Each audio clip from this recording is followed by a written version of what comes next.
Mumbai board के syllabus में जो सबसे पहला चैप्टर है वो है लॉजिक। तो यहाँ पर हम पहले चैप्टर लॉजिक से स्टार्ट करते हैं हम।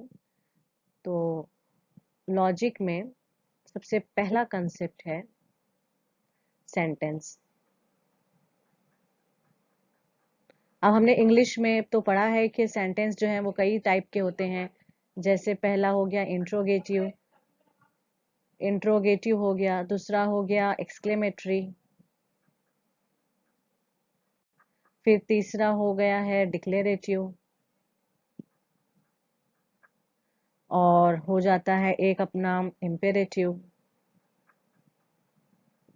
और एक और है जो इनकम्प्लीट सेंटेंस रहता है उसे ओपन सेंटेंस कहते हैं। इसे इनकम्प्लीट भी कह सकते हैं, इनकम्प्लीट सेंटेंस। तो यहाँ पर हम देखते हैं एक एक के बाद एग्जाम्पल कि इंट्रोगेटिव यानी क्वेश्चन।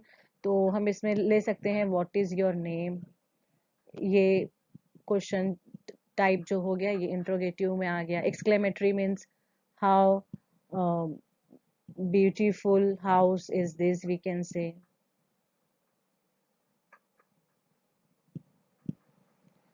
ओके, डिक्लेरेटिव में एक बयान करता हुआ कोई भी एक सेंटेंस ले सकते हैं कि जैसे हम लिख सकते हैं कि 2 इज एन इवन नंबर। और इम्परेटिव में ऑर्डर वाले ऑर्डर टाइप आ जाता है, ऑर्डर, रिक्वेस्ट। ओके,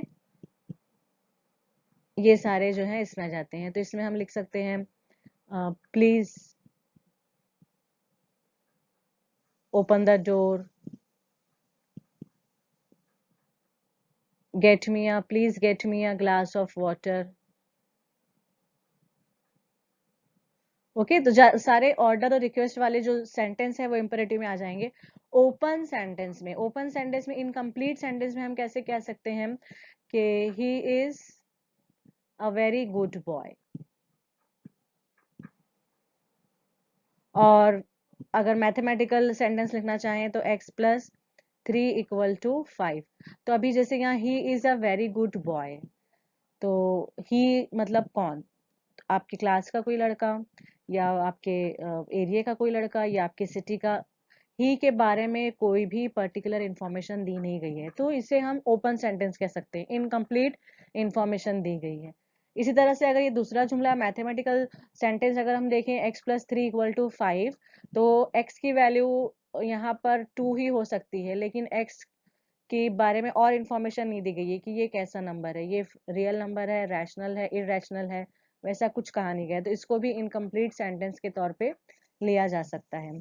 तो यहाँ पर ये सारे जुमले हमें पता है कि सेंटेंस होते हैं। अब इसमें से जो लॉजिकल स्टेटमेंट है, जो हमारा मेन कंसेप्ट है कि लॉजिकल स्टेटमेंट है, वो सिर्फ और सिर्फ डिक्लेरेटिव सेंटेंस होगा। अगर कोई सेंटेंस दिया गया है इंट्रोगेटिव, एक्सक्लेमेटरी, इंपेरेटिव और ओपन सेंटेंस, तो ये सारे सेंटेंसेस स्टेटमेंट नहीं हो सकते। लॉजिकल स्टेटमेंट को इन शॉर्ट बुक में स्टेटमेंट यूज किया गया है। ठीक है, तो अगर जैसे क्वेश्चन आता है कि which of the following sentences are statement, that means we have to look for the logical statement. तो हम पहले ये देखेंगे कि अगर वो इंट्रोगेटिव है तो वो लॉजिकल स्टेटमेंट नहीं है, वो अगर एक्सक्लेमेटरी है तब भी नहीं है, इम्पेरेटिव है तब भी नहीं है, ओपन है तब भी वो लॉजिकल स्टेटमेंट नहीं है। तो लॉजिकल स्टेटमेंट कब होगा? जब वो डिक्लेरेटिव सेंटेंस होगा, जैसे 2 इज एन इवन नंबर। तो अभी एग्जाम्पल ले सकती हूँ लॉजिकल स्टेटमेंट के, अगर देखा जाए तो लॉजिकल स्टेटमेंट। तो जैसे मैंने पहले भी एग्जाम्पल कंसिडर किया है, 2 इज एन इवन नंबर, और एक और एग्जाम्पल ले लेते हैं, 3 इज एन ऑड नंबर, और Mumbai is in Maharashtra,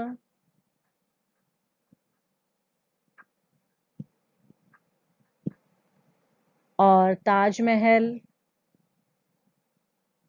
is in Pakistan. और एक ले लेते हैं example, Delhi is not the capital of India.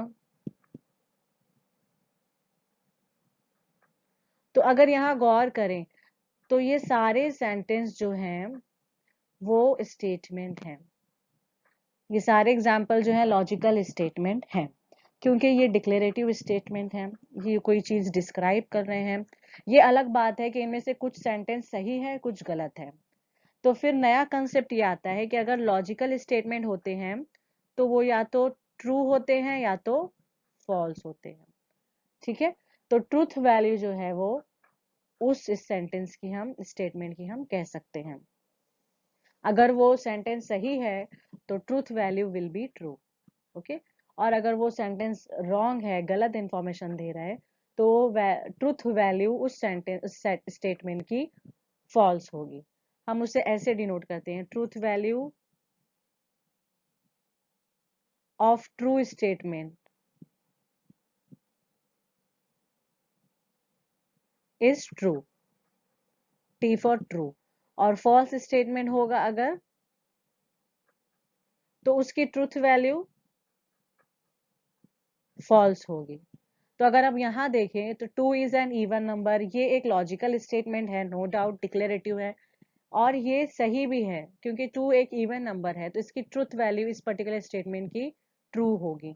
ठीक है, और 3 is an odd number, 3 is an odd number, तो ये भी ट्रू है, इसकी ट्रूथ वैल्यू भी ट्रू होगी। Mumbai is in Maharashtra, yes Mumbai Maharashtra में ही है, तो इस स्टेटमेंट की ट्रूथ वैल्यू भी ट्रू होगी। ताजमहल इज इन पाकिस्तान, ये डिक्लेरेटिव सेंटेंस है, इसमें एक इंफॉर्मेशन दी जा रही है कि ताजमहल पाकिस्तान में है, तो ये लॉजिकल स्टेटमेंट है, लेकिन ये रॉन्ग है क्योंकि ताजमहल जो है वो आगरा में है और आगरा इंडिया में है, तो truth value of this statement will be false. Delhi is not the capital of India, तो ये भी डिक्लेरेटिव है, एक इंफॉर्मेशन दी जा रही है, यानी कि ये लॉजिकल स्टेटमेंट है, लेकिन ये रॉन्ग इंफॉर्मेशन है क्योंकि दिल्ली ही कैपिटल है इंडिया का, तो हम लिख सकते हैं कि truth value of the statement is false. So यहाँ पर हम एक लॉजिकल स्टेटमेंट की हैं कि लॉजिकल स्टेटमेंट की डेफिनेशन क्या होगी। दिस इज डिक्लेरेटिव सेंटेंस, ठीक है, ये हमने देख लिया है, विच इज आइदर ट्रू, या तो सही होगा और फॉल्स, बट नॉट साइमल्टेनियसली, दोनों एक साथ नहीं हो सकता, दोनों एक ही जुमला या तो सही होगा या तो गलत होगा, दोनों एक साथ नहीं हो सकता। तो ये डेफिनेशन आपकी टेक्स्ट बुक में दी गई है और इसका मतलब हमने डिटेल में देख लिया है। तो एक लॉजिकल स्टेटमेंट डिक्लेरेटिव सेंटेंस होता है जो कि या तो ट्रू होगा या तो फॉल्स होगा, ट्रू और फॉल्स उसकी ट्रूथ वैल्यू होती है।